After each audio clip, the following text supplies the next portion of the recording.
बहुत समय पहले की बात है। यह कहानी महाभारत और पुराणों से जुड़ी हुई है। इसमें बताया गया है कि विदुर कोई साधारण मनुष्य नहीं थे, बल्कि धर्मराज यानी यमराज का ही अवतार थे। तो चलिए जानते हैं इस रहस्य की पूरी कथा। महर्षि मांडव्य नाम के एक बहुत महान ऋषि थे। वे गहरी तपस्या में लीन रहते थे।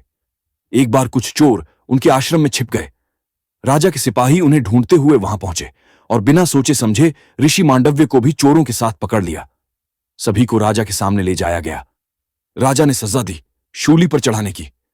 आर्षि मांडव्य को निर्दोष होने पर भी दर्दनाक सजा दी गई। बाद में जब राजा को अपनी गलती का एहसास हुआ, तब उसने रश्मि को उतार लिया और क्षमा मांगी। लेकिन मांडव्य ऋषि बहुत आहत थे।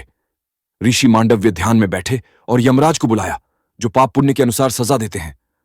उन्होंने पूछा, मैंने ऐसा कौन सा पाप किया था जो मुझे इतना कठोर दंड मिला?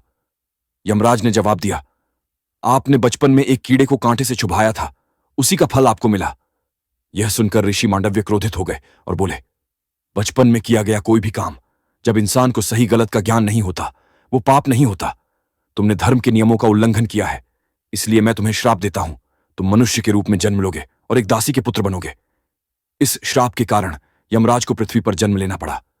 वे विदुर के रूप में जन्मे, हस्तिनापुर के राजमहल में एक दासी के पुत्र के रूप में। हालांकि वे दासी पुत्र थे, लेकिन बहुत बुद्धिमान, नीति में निपुण और धर्म के मार्ग पर चलने वाले थे। उनकी सलाह को पांडव और भगवान श्री कृष्ण भी बहुत सम्मान देते थे। और विदुर नीति आज भी प्रसिद्ध है। अगर आपको यह वीडियो पसंद आई तो लाइक करें, शेयर करें और सब्सक्राइब बटन को दबाना न भूलें। धन्यवाद।